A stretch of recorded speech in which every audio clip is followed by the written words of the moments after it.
What's going on, guys? Welcome along to another video. Now today I thought I would cover off my top 5 things every rider should know when it comes to their safety when being out on a bike. And obviously this is more set up for the newer rider or those that are looking to get into being on a bike, but you know, those old and bold amongst you might learn something new as well. Number 1 then, and this is probably the most important one out of all the list, if you ignore everything else, pay attention to this one, is gear matters. The correct and the right safety gear is essential anytime you go out on the motorbike. Now don't get me wrong, it is not cheap to get fully kitted out, but it is essential. Like anything, I probably spent 350 quid at the start of my journey to be kitted up and on the road, and then today as we speak my helmet alone was 450 quid. Like, I'm not saying when you start off you have to be spending £1,000, £1,500 on your gear, but you need to spend enough to make sure you get the right gear, it fits correctly, and it has the correct safety ratings. Don't be buying no helmets from the middle of Lidl or from AliExpress. Get them from a reputable dealership or manufacturer, depending kind of where you want to buy. Now the good thing with motorcycle gear is there's so many different types. You can get your casual, you can get your leathers, you get your textiles. Like, depending on what you want, what bike you ride, how you ride, where you want to ride, you're covered. And the good thing is, if you don't know where to go, hit up somewhere like Helmet City or J&S or Fowler's up in Bristol. Speak to them and they'll be able to guide you through making sure you get the right type of gear for being on the road. Tip number 2 then is road awareness. We all know that speeding is dangerous, but the reality of speeding doesn't kill. It's coming to a sudden stop that kills, and that's proven every day. People are on the track. You got Isle of Man, like the speeds they do isn't killing them, it's coming off and hitting the wall. So being aware of the roads, of you, the bike, the weather conditions, just as a biker you need to be so much more switched on than any cager. Like, it really does open your eyes up, and I honestly believe riding a bike makes you a better driver, car driver, because of all the extra things that you're now suddenly aware of. You know, having to read the roads, making sure you understand what's going on, reading the signs better to understand kind of what lane position you need to be in, using the cars or other riders in front of you and what they're doing to then give you extra knowledge of what's up ahead. i.e., are they braking, are they accelerating away, are they changing down gears, like where they've placed their position. So yeah, just being aware of everything that's going on. It's a full-time gig whilst you're out on the bike. Now I've got tip number 3 down as emergency handling, and by that I mean having the skill and knowledge of how to handle the bike properly in an emergency situation. Obviously in your test you do your emergency stop, but after that point, how many times have you practiced your emergency stop?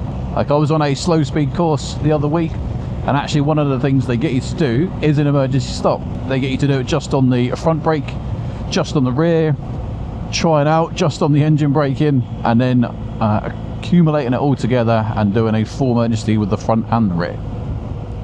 So not only can you see how quickly you can stop in an emergency situation, but also how the bike feels, how the bike handles. Is it squirrely? Is the suspension diving forward? How does it feel when the ABS starts kicking in? Because many people haven't got to the point where their ABS is actually engaging and they don't know what it feels like, and they're like, oh, that rear brake feels strange, it's pulsing up and down. Whether that be get yourself on a course or find yourself in a position on a nice quiet closed off area and just do some emergency handling, so if and when it comes to that point you know how to handle it. Tip number 4 then is going to be riding techniques, and I'm going to incorporate into that defensive riding. Now sometimes I do honestly believe being on the offense is the best defense when it comes to riding. I've seen it too many times when a slower bike moves over to the left hand side of the lane because there's cars coming up behind them, and they're just getting overtaken all the time. Whereas actually, if they were to position themselves 3/4 on the right of the lane, the car then probably wouldn't overtake, and it means that they're a little bit safer. Again, it comes to extra courses and extra knowledge and experience, but learning different techniques of riding and how to handle your bike in different weather situations, and whether you're going to put it into rain mode and drop back and just be a very preserved rider, or whether you're out with a group of mates and lovely dry weather, clear roads, and you put it into sport mode and you're having some fun. Like, they're all different techniques of riding the bike. You can have a different ride on the same bike, but through different techniques. Now the last one then, tip number 5, for me it's quite an important one, and it comes down to being in the right mental state of mind to be on the bike. And now you may think I'm wrong, and that's absolutely fine. Like, going along and being in a little bit of a road rage incident, usually you peak and then you come back down and you're fine. What I mean by in the right mental state of mind is, I'm sure probably there's many of you that have done it as well. You've been in an argument, or there's a lot of stress going on, whether it be work, financial situations, family, and then you go on the bike and you ride angry. I've done it before. I do not recommend it. You ride harder, faster, more aggressive. You take risks that you wouldn't have normally, because you're kind of at a point where you don't care. And that's all because I wasn't in the right state of mind to jump on my bike. So being aware of that.